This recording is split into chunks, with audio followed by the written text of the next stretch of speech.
Hello. The episode you're about to listen to is part of a multi-part series introducing an overview of Japanese history. This is a repeat of one of the original projects the History of Japan podcast was built on, and is intended to serve as an update and supplement to these original works. After 10 years, my hope is to return to this approach and to do it a little bit better given the skills that I have improved in the intervening years. If you haven't been doing so already, you should listen to these episodes sequentially, starting with episode 501. Without any further ado, enjoy the episode.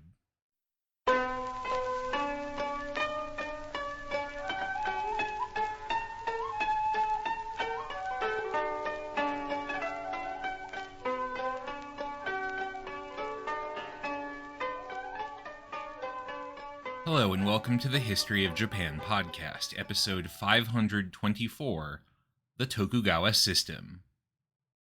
When Tokugawa Ieyasu died in 1616, he left behind a new political, social, and economic order built on the lessons learned from a century and a half of civil war.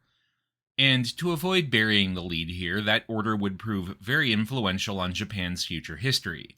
The 15 shoguns of the Tokugawa bakufu, or shogunate, counting Ieyasu himself, would rule over the country for 2.5 centuries and inaugurate one of the most fascinating eras in Japan's history, at least for my money. So I think it's worth taking an episode to talk about the Tokugawa order itself and how it shaped so much of Japan's future. And as a side note here, over the course of 250 years, the institutions of the shogunate would obviously evolve and change. I'm not going to focus too much on the institutional history, and instead provide more of a big picture sketch here. So with all that said, obviously the apex of the Tokugawa bakufu, at least symbolically, was the shogun himself. The successive shoguns were descended from Ieyasu, at least indirectly, and were always male. By this point, inheritance laws had come to privilege male primogeniture, and so the old medieval system where women could inherit positions and titles in some circumstances was no more. The direct line of descent from Ieyasu would only make it as far as shogun number 5, Tokugawa Tsuneyoshi. When Tsuneyoshi died in 1709, he did not have any surviving heirs, but Ieyasu and his successors had made provision for this too. They had set up a series of Tokugawa relatives as so-called shimpan daimyo, feudal lords directly related to the Tokugawa house. This entitled them to certain special privileges. For example, many of the shogun's closest advisors were pulled from the shimpan daimyo, since their loyalty to the Tokugawa could be counted upon. They could also provide an heir to be adopted by the shogun in the case that one was not immediately available. And this created an interesting tension where on the one hand, shimpan daimyo were considered deeply reliable given their family connections, but on the other hand, there was also always a little bit of suspicion. After all, the shimpan were all just a few unfortunate accidents away from claiming the title of shogun themselves. Beyond the shimpan, the shogun ruled over a host of other daimyo, feudal lords scattered throughout the country. The precise number of daimyo varied over time.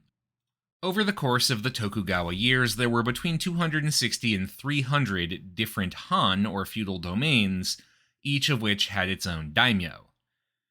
There were also a host of hatamoto, direct retainers of the shogun with their own land holdings. These, and feudal lords with smaller holdings, were sometimes called shomyo, small names, a sort of pun on daimyo, which literally means big name. These territorial lords were in turn divided into two categories, using a system Tokugawa Ieyasu had largely cribbed from the family he overthrew, the Toyotomi. Hideyoshi, you might remember, had divided his vassals into fudai, those who'd been loyal to him before his ascendancy to unquestioned power, and tozama, those who had only come around afterwards. Tokugawa Ieyasu cribbed the same system, with the dividing line landing at the Battle of Sekigahara in 1600. If you had pledged your subordination to Ieyasu before 1600, before he secured a decisive military advantage, in other words, you were fudai. If not, you were tozama. The key distinction between the two was that fudai and the shimpan relatives of the shogun had access to positions within the bakufu, which was largely staffed by the daimyo themselves or by the shogun's retainers. Tozama, meanwhile, were not allowed these positions or any sort of influence over national affairs.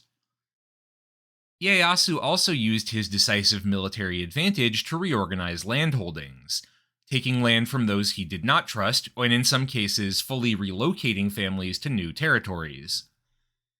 The idea here was, of course, to reward his own followers, but also to make untrustworthy families reliant on him. For example, in 1615, the Choso Kabe clan of Tosa domain on Shikoku joined Toyotomi Hideyori in opposing Ieyasu. The clan was thus wiped out, and Ieyasu decided to move a new family into Tosa to replace them. That clan, the Yamauchi, were Tozama. Their daimyo, Yamauchi Kazutoyo, had fought with Tokugawa Ieyasu at Sekigahara, but as an ally opposed to Ishida Mitsunari, not as a vassal, and thus was granted Fudai status. So Kazutoyo was rewarded with a large domain, the size of an entire province, but one that was out of the way, and full of old Choso Kabe retainers who resented his rule. That made Kazutoyo dependent on the continued good graces of the shogun to remain in power, because otherwise he risked being overthrown. As time went on, this sort of forced reorganization became increasingly rare, but early on in particular it was a constant tool of the shogun to deal with daimyo families he did not fully trust. Within their domains, the daimyo had comparative autonomy. Indeed, this was the basic guarantee of the Tokugawa shogunate, the way it was able to compel obedience from the feudal lords. In exchange for fealty to the House of Tokugawa and in agreement to abide by the shogun's policy directives, about which more in a second, the daimyo were allowed functional autonomy in their domains. They could set economic policy, handle matters of crime and punishment, and do more or less anything else they wanted to. And as they did so, they could rest easy knowing the shogunate would protect them, because part of the bargain of the shogunate was a guarantee your neighbors would not attack you, and that your vassals would not depose you. In the chaos of the old civil wars, yes, you had plenty of opportunities to expand territory and wealth, but also plenty of opportunities to lose them at the hands of an opportunistic neighbor or untrustworthy vassal. Now the shogunate would guarantee that you and your descendants would hold these lands in perpetuity as long as you towed the line. Not all land was handed out in this way, of course. Ieyasu and his successors hung on to lands to the tune of about 4.2 million koku, with his direct vassals holding another 2.6, all told about 25% of the assessed wealth of the entire country. Those lands were often carefully chosen. Edo itself, of course, and its surroundings were all the personal property of the shogun. So too were strategic cities like Kyoto, home of the emperor, Osaka, the largest trade hub, and Nagasaki, the only foreign port. More about that in a second. In addition, strategic resources like the island of Sado off the Noto Peninsula, home to a good chunk of the nation's gold mines, were all a part of the shogun's tenryo, his personal land. But the wealth and power of the shogun was just one way the shogun maintained control of the country. The other, and probably more important, was the grand bargain being offered to the daimyo that we just went over. And that grand bargain was first introduced by Hideyoshi. Once again, Ieyasu copied a lot of Hideyoshi's homework. Ieyasu, however, was the one to extend and systematize this practice, and frankly it was pretty politically brilliant. After all, it gave every daimyo, be they from a big or small domain, Fudai or Tozama, a stake in the system, because the system was what guaranteed their hold on prestige and power. There were, of course, a few caveats. You were not totally independent as a daimyo, and there were a few areas where you just had to toe the line. First and foremost, Ieyasu and his successors systematized rules around military readiness. For example, no domain could hold more than one castle town, fortified metropolises from which to project their power. The daimyo were also required to move their samurai into their castle towns and out of the countryside, essentially as a surveillance measure, intended to make it easier to monitor the political goings-on within the samurai class and to make it hard for the armed warriors to cause trouble. Most importantly, all daimyo were required to engage in the important but innocuously named system of sankin kotai, or alternate attendance. This system required every daimyo to spend a certain amount of time personally in Edo attending on the shogun. For most daimyo, this would be every other year, so 1 year in Edo, 1 at home. For some in more remote or strategic feudal domains, the requirement was relaxed. For example, the Seoul clan, which ruled Tsushima between Japan and Korea, or the Matsumae, which ruled the southern tip of Hokkaido, the only part of the island under Japanese control at this time, came at far less regular intervals. While you were in Edo, you'd spend a year attending on the shogun, coming to audiences with him, and just generally taking in life in the capital. Along the way, you had to be maintained in suitable style to your station.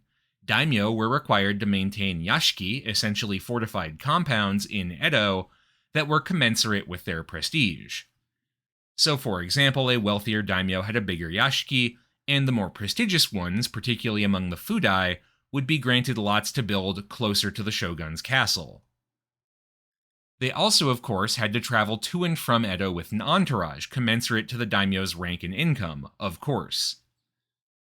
Superficially, the goal of all of this was to build bonds of personal loyalty between the shogun and daimyo, to build a personal relationship layered on top of the institutional one created by the structure of the Tokugawa bakufu.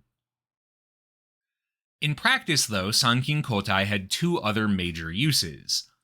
First, it was essentially a form of geographic wealth redistribution. The amount of money daimyo spent going to and from Edo, not to mention the entourages they brought along, all people who needed to be fed, housed, and entertained for a year in Edo with their lord, brought a lot of walking around money into the city, which in turn ballooned in size to accommodate this swelling demand. Before Tokugawa Ieyasu had made it his headquarters, Edo had been a small market town in a region that was kind of backwater. After he was gifted 8 provinces in the Kanto by Hideyoshi in 1590 and made Edo his castle town, Ieyasu led the city through a ballooning in population to about 100,000 people in 10 years. But that was just the beginning. The demands of Sankin Kotai, not to mention servicing the population of Tokugawa retainers living in the city, saw Edo's population explode. By 1650, we estimate about 450,000 people living in Edo. By 1720, around 1.2 million. Just for comparative purposes, I did some quick Googling, and at the end of the 1600s, London had about 575,000 people, less than Edo and the only urban centre in England and Wales with a population north of 30,000. By many estimates, Edo was the largest city in the world at the height of the Tokugawa period, emerging basically from nowhere in the course of about a century to rival the great urban centers of the Kansai area, which had dominated Japanese culture and economics for a millennium. Overall, about 10% of Japan's population lived in urban centers larger than 30,000 people, with about 30 such cities dotted across the country. Japan, simply put, was just more urbanized as a whole than Europe at the time. The only remotely comparable place was Imperial China. There was one other way in which Sankin Kotai served to benefit the Tokugawa shoguns. You see, if you were a daimyo during this period, you had to leave behind some of your retainers even when you went home, and your wife and children. Ostensibly, the goal of this rule was once again the building of a personal relationship between the future rulers of the realm, but of course, there was another side to this too. Families were intended to serve as hostages to ensure good behavior. Any daimyo who contemplated rebellion had to accept they were losing all their heirs, and thus the future of their clan, in one fell swoop, should they be caught. As you might imagine, this proved very effective as a deterrent to any discussion of rebellion or insurrection. The shogunate had other methods of policing political dissent among the daimyo ranks, most notably its metsuke, essentially inspectors empowered to ensure that bakufu policies were being followed, but the system we've outlined honestly worked pretty well on its own. The daimyo were kept quiet. For 2.5 centuries, there wasn't really any hint of dissent or rebellion. Now, before we leave the shogunate behind to talk about other aspects of the period, there's one more thing I want to cover. I did say there were a few other areas where daimyo independence was limited and they had to toe the line. What were they? Well, there was a substantial list of rules for the daimyo, compiled in a text known as the Buke Shohato, or Laws for the Military Houses, first issued in 1615 and then reissued with revisions a few times over the course of Tokugawa rule. We're not going to go into everything in there because it would take a while, but most of the regulations concerned stability in your own domain, for example by not allowing people from neighboring domains to just wander in. Moving between domains would require a pass, a measure intended to make it impossible to dodge taxes by leaving your place of residence. Outside of these sort of regulations, though, there were two big policies to highlight: the ban on Christianity and the closed country edict.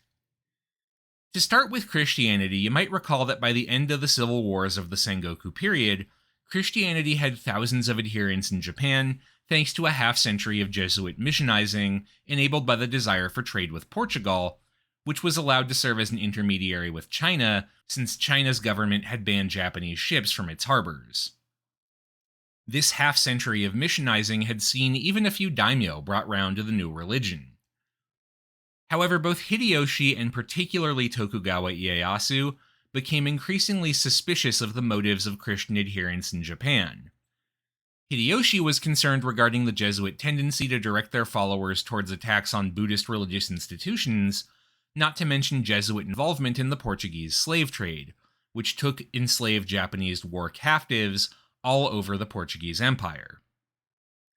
Ieyasu, meanwhile, shared those concerns as well as an increasing worry that Christian adherents would undermine his new political order, either as overt fifth columnists supporting a Portuguese or Spanish takeover of the country — he was aware of how much the church had supported European empires in the Americas — or simply because the religion divided loyalties that should belong, in Ieyasu's mind, to him and his political order. And so Tokugawa Ieyasu ordered the expulsion of all priests and the banning of the Christian faith in 1614. Actually suppressing Christianity would take decades of brutal repression, particularly in the city of Nagasaki in Kyushu, which had been held directly by the Jesuit order and was full of believers. However, said suppression was eventually accomplished, with Japanese Christians either killed or forced to recant or forced underground into hidden communities reliant on subterfuge to survive. These hidden Christian communities survived primarily in the more rural or isolated parts of Kyushu, usually by disguising their worship using Japanese iconography, for example creating images of the Virgin Mary that resembled Kannon/Avalokiteshvara, the Buddhist bodhisattva of mercy. There's obviously a lot more that could be said about the rise and fall of Christianity in Japan. See episode 422 for the start of a much more in-depth look at that subject, but the upshot was the 250-year-long ban on the evil religion, as it was called, enforced by both Ieyasu and his subsequent successors. Daimyo who had converted were forced to either abdicate or apostatize, and going forward, a careful repertoire of techniques was developed to catch hidden Christians. The most infamous, of course, was the so-called fumie, a practice requiring suspected Christians to stomp on a Catholic icon, the idea being that no Christian in good standing would so disrespect their god.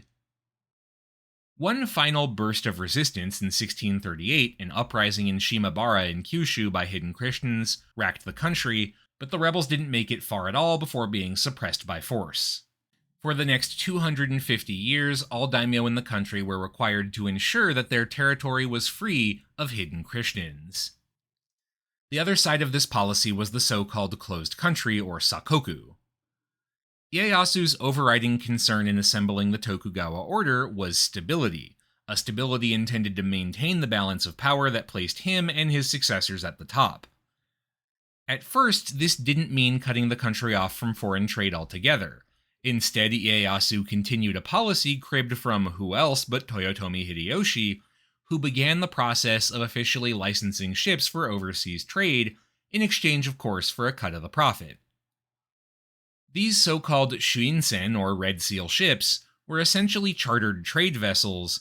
The shogun could hand out a certain number of permits to a given daimyo, who then paid the cost of constructing and dispatching the vessel in exchange for a profit share, where the crew got some, the daimyo got some, and of course, the shogun got some. The hope was that this system, in conjunction with opening trade with the Protestant powers of the Netherlands and England, who made it to East Asia by the 1600s, would make up for the faltering trade with the Catholic powers of Europe.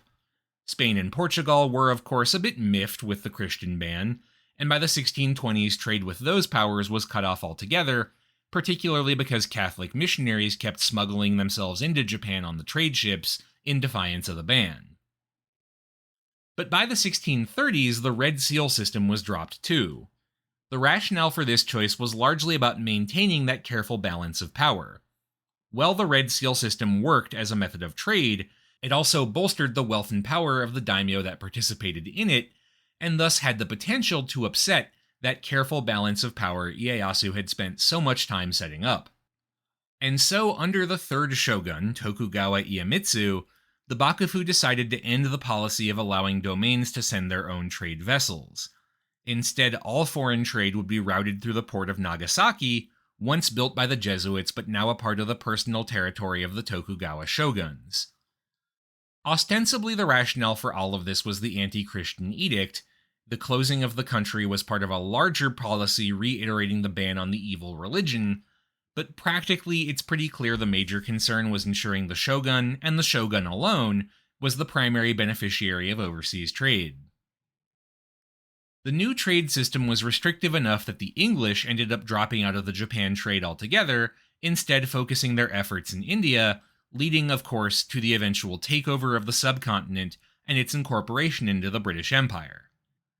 The Dutch, however, would stick around and would send trade missions to Nagasaki from their colonial bases in what's now Malaysia for the rest of the Tokugawa period.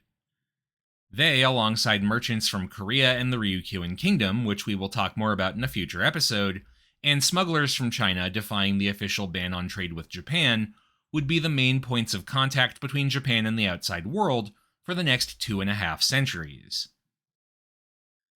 Hopefully this gives you all some sense of the core structure of the Tokugawa system and of the policies which maintained it, but it's important to remember the samurai were not the majority of the population. Even if they were now pretty unquestionably atop the social hierarchy, it's worth taking some time to talk about what the rest of the Tokugawa system looked like. Personally, I'd feel a bit remiss if I didn't spend at least a little time with another small fraction of the population, albeit an important one we've talked about before. The nobility of Kyoto, and of course the imperial family itself, had survived over 1.5 millenniums of turmoil by this point and were still around. But unlike the past Kamakura and Muromachi Bakufu, under the Tokugawa Bakufu, there was no real sharing of power with the imperial court or the emperor's aristocracy. The Kyoto court had been largely bankrupted by the civil wars, and as had been the case with Hideyoshi, was more than happy to subordinate itself to Ieyasu in exchange for the new shogun's financial support.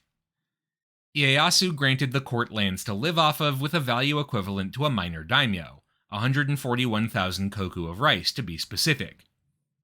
This was a not insignificant sum to be sure, but also no more than a moderately well-off daimyo would possess. Wealthier ones, like the Mori family of Choshu or the Shimazu family of Satsuma, had quite a bit more, over 230,000 koku for the Mori, 770,000 for the Shimazu. The Maeda family of Kaga had over 1 million koku of land, and of course the shogun had his over 4 million. Ostensibly, the old civilian government continued to operate, appointing ministers of the left and right and provincial governors and giving out court ranks and all that good stuff, but practically speaking these were honorific titles handed out at the request of the shogunate to people it wanted to recognize. Being named governor of whatever province had no actual authority, and indeed more than a few daimyo were named governors of provinces where they didn't even hold lands, just because it was nice to have the honorific on your resume. Like Hideyoshi, Ieyasu and his successors maintained the fiction that this whole political system was set up in the emperor's name to ease the imperial mind and remove distractions so that the august inhabitant of the throne could instead contemplate the arts and religion and other things more worthy of their divine countenance, but of course that's all fluff. The emperor was a figurehead, and after 1632 was even trapped by law within the grounds of the Gosho, the imperial palace complex in Kyoto. From 1632 to 1863, barring the occasional fire or natural disaster which required the evacuation of the palace, the emperors of Japan did not leave the palace itself. Their power was heavily circumscribed. For example, in past centuries, the imperial court had managed a lot of Japan's institutional Buddhist framework, reserving the right to confirm abbots and promote monks from major monasteries. But even this power was stripped away, and when one recalcitrant emperor attempted to hand out promotions anyway, the shogun retaliated by stripping those monks of their honors. The imperial throne was also brought more directly under shogunal control via a marriage arranged between the 108th Emperor Go-Mizuno and Tokugawa Masako, granddaughter of Ieyasu by way of his heir Hidetada. Masako was chosen, of course, both to be a pro-Tokugawa voice at court and to ensure that future emperors would have some Tokugawa ancestry. She was more successful at the former. She only had one child who would sit on the throne, the future Empress Meisho.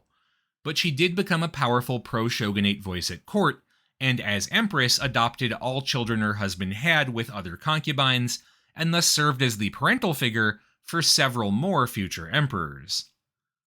More broadly, the nobles of the Kyoto aristocracy did largely buy into the Tokugawa system. They now had stipends to support themselves, albeit not particularly generous ones, and could make some extra money by serving as cultural tutors in poetry, painting, or other artistic pursuits associated with the court nobility, and which many daimyo were eager to learn in order to prove themselves cultured. Many aristocratic families also farmed out their daughters, so to speak, as wives for samurai families, looking for some more legitimacy or prestige for their names.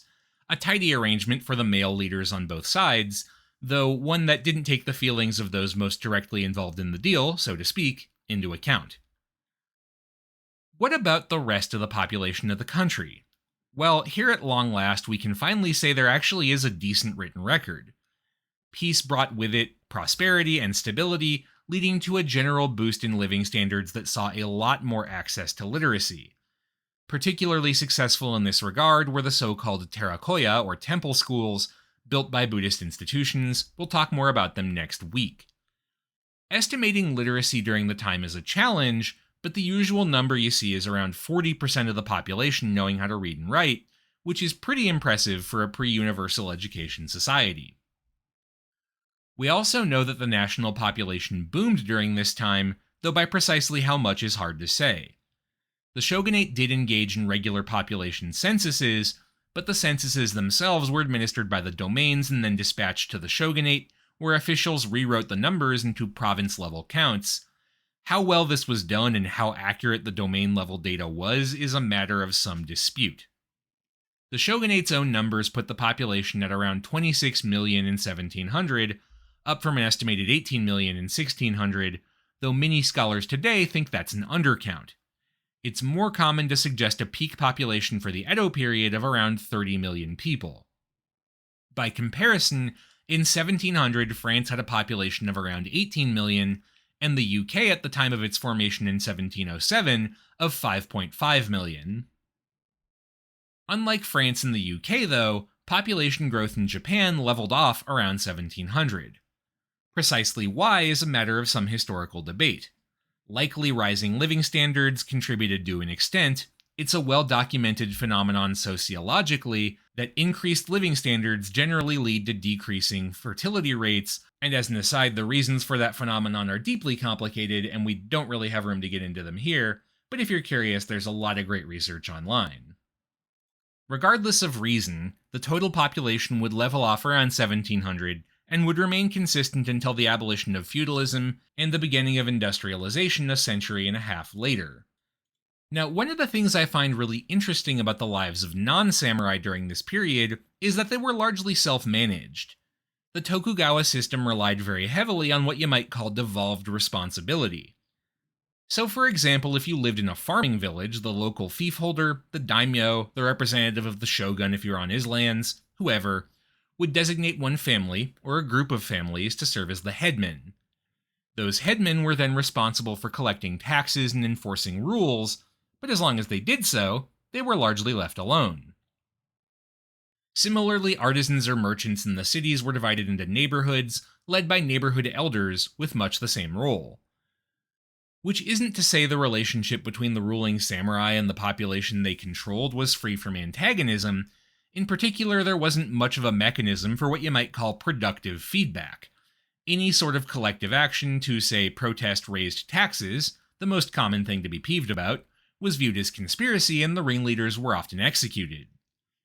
To get around those restrictions, protesting commoners would often sign petitions in a circle to avoid putting one name that could be identified as a ringleader first, and would march en masse to present demands rather than appointing representatives. And these sort of disputes in particular could get acrimonious or even very violent. For example, in 1764, about 100,000 farmers marched on Edo to protest part of their tax burden, specifically the demand for corvée, essentially taxes paid in manual labor for projects on behalf of the shogun. The response of the bakufu was not to listen to these demands, but to deploy its samurai with weapons and disperse the protest by force. Such spectacular actions, however, were a comparative rarity. Few domains had them, and given how they were handled, none had more than one. This was a system, after all, that was premised on warrior supremacy, and as long as the warriors had all the weapons and knew how to use them, that was going to be hard to challenge. However, and this is an important note to end on, the system intended to keep warriors on top was not, in fact, without its issues. The Tokugawa system was designed for stability, maintaining the existing social, political, and economic order. But that very stability meant that when the system started to get out of whack, bringing it back into alignment was a challenge. What do I mean by that? Well, for a start, the Tokugawa were very successful in bringing peace, and thus economic growth. Trade flourished, making artisans and merchants in the city rich. In rural areas, farmers dealt with heavy tax burdens but also had ample opportunities to dodge taxes with hidden farming fields, or side jobs in sake brewing, silk weaving, and the like, which were much harder to tax and didn't really factor into the official agricultural tax system anyway. As a result, growing numbers of merchants and even farmers began to surpass their ostensible masters in terms of wealth over the course of the Edo period. They dressed more nicely and lived in more luxury than members of the warrior class. To quote Dennis Gainty in his essay on the samurai during the Tokugawa period, quote, "The result was a kind of cultural gekokujo, in which the lower, merchants, were overtaking the higher, samurai, in the social order. The problem was widespread and significant. Samurai were forced to borrow from the merchants in order to keep up the required appearances of class and rank, and the Tokugawa government at several points was forced to cancel samurai debts to merchants to staunch the free flow of capital from the highest to the lowest social class."